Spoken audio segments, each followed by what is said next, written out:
Open defecation on Lagos-Ibadan Expressway, road to a pandemic? These are not road markings, they are feces, yes, human excrement lined up on the Lagos-Ibadan Expressway. It makes one wonder, is this the road to a pandemic? This section of the expressway was completed earlier in 2023 but has now become an eyesore for feces. Nigeria has ranked among the top 5 open defecators in the world for the past 15 years. A World Health Organization report shows that Nigeria now occupies the first position since India successfully eradicated open defecation.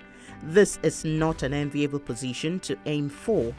But what are the risks associated with this practice? Open defecation has multiple risks.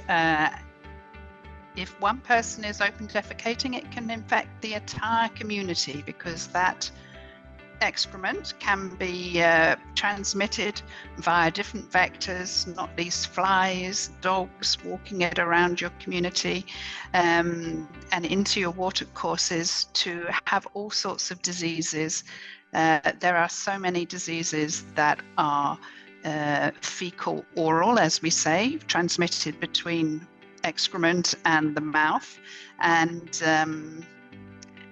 not the least of them is just diarrhea. Diarrhea can get from mild to very severe, as we all know, and the most severe form is cholera. And cholera is endemic in Nigeria, and it spreads like wildfire, particularly in very dense urban populations where people are all drinking unsafe water. And then, of course, there are many other diseases that are fecal-oral related, including polio, of course, and typhoid, and numerous ailments that really are killing children and taking people's lives and could be prevented with safe sanitation.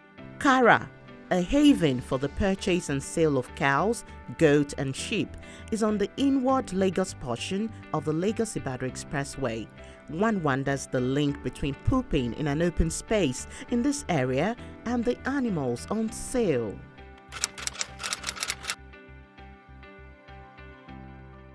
We do know that many of the recent pandemics have been caused by animal interaction with humans, and I think there's a distinct risk that unless both the animal excrement and the human excrement is collected and safely disposed of and contained and treated, that disease will ensue. When you have a large population, we have to think about an overall management plan about where it's going to be disposed of, how it's going to be treated.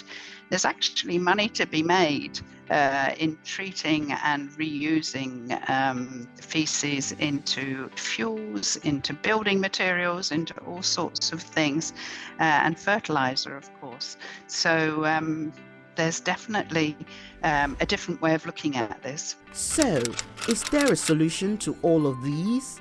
UNICEF Nigeria's WASH chief, Jane Bevan, speaks more. Many people can't afford to build toilets, and so the state has a responsibility, particularly in crowded urban areas, to provide public toilets where there is an option to go. Even if you're paying just a few naira, it means that there's somewhere safe, and we have many examples across the country of where this has been turned into a very profitable private sector business, running a public toilet, keeping it clean, charging a few naira, and that's making a good business. So I would urge the Lagos state to consider more public toilets because not everybody has the luxury of having one at home. In a country that boasts of abundant human and material resources, the number of open defecators, which is currently put at 47 million, should be decisive in drastically reducing the figures. Lagos and Ogun community chiefs should step up to seek ways to eradicate open defecation on the Lagos-Ibadan Expressway before it turns into a pandemic.